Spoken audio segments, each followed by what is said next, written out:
लेकिन प्रधानमंत्री मोदी ने ऐसा क्यों कहा कि सेमीकंडक्टर फैक्ट्री लगाने का आइडिया भारत में 50 से 60 साल पहले आया था, लेकिन बुरे फैसले, ब्यूरोक्रेसी के झंझट और पॉलिटिकल विल के अभाव की वजह से इसे गर्भ में ही मार दिया गया। हमने 50-60 साल खो दिए। चलिए समझते हैं कि उन्होंने ये बात क्यों कही। इसके पीछे एक लंबी कहानी है। भारत ने कई बार सेमीकंडक्टर बनाने का मौका पाया, लेकिन हर बार हम अपने ही हाथों से वो मौका गवा बैठे। कभी सरकारी लाल फीताशाही ने रोका, कभी इंफ्रास्ट्रक्चर की कमी थी और कभी लीडरशिप में विजन की कमी।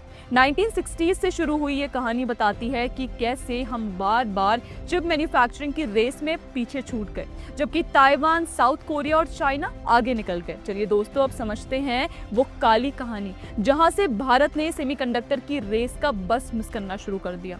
1960 में दुनिया की मशहूर कंपनी फेयरचाइल्ड सेमीकंडक्टर ने भारत में अपना प्लांट लगाने का सोचा था, लेकिन सरकारी ब्यूरोक्रेसी ने इतना परेशान किया कि वो सीधा मलेशिया चले गए। 1962 में भारत इलेक्ट्रॉनिक्स लिमिटेड यानी BEL ने सिलिकॉन और जर्मेनियम ट्रांजिस्टर्स बनाने के लिए एक FAB शुरू की, लेकिन क्वालिटी और प्राइस में हम ग्लोबल स्टैंडर्ड से मैच नहीं कर पाए और प्रोजेक्ट फेल हो गया। 1987 में मेटकम सिलिकॉन लिमिटेड और BEL की पार्टनरशिप बनी। ये इलेक्ट्रॉनिक्स रिवॉल्यूशन ला सकती थी, लेकिन सरकार ने प्रॉमिस सब्सिडाइज्ड बिजली तक नहीं दी और प्रोजेक्ट बंद हो गया। 1984 में चंडीगढ़ में सेमीकंडक्टर कॉम्प्लेक्स लिमिटेड शुरू हुआ। उस वक्त के लिए ये अपने आप में काफी एडवांस था, लेकिन 1989 में एक आग ने पूरा कॉम्प्लेक्स जला दिया और उस आग ने भारत का सेमीकंडक्टर सपना सालों के लिए राख बना दिया।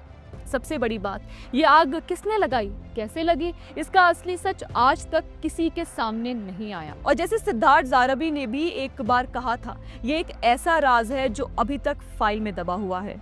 फिर 2006 में मनमोहन सिंह सरकार ने सेमीकंडक्टर पॉलिसी अनाउंस की, लेकिन 6 साल तक ये कागज पर ही पड़ी रही। 2011 में एक्सप्रेशन ऑफ इंटरेस्ट मंगवाया गया, लेकिन कोई बड़ा रिजल्ट नहीं निकला। इस बीच कई ग्लोबल कंपनीज भारत आईं, लेकिन red tape, heavy import duties, poor infrastructure और सरकारी सपोर्ट की कमी देखकर सब वापस चली गई। 2014 तक भारत सरकार के पास ना विजन था, ना इंफ्रास्ट्रक्चर, ना इन्वेस्टर का कॉन्फिडेंस, और हम सेमीकंडक्टर की ग्लोबल रेस में 12 जनरेशन पीछे हो चुके थे। लेकिन मोदी सरकार के आते ही उन्होंने सेमीकंडक्टर सेक्टर को लेकर पूरा अप्रोच ही बदल दिया।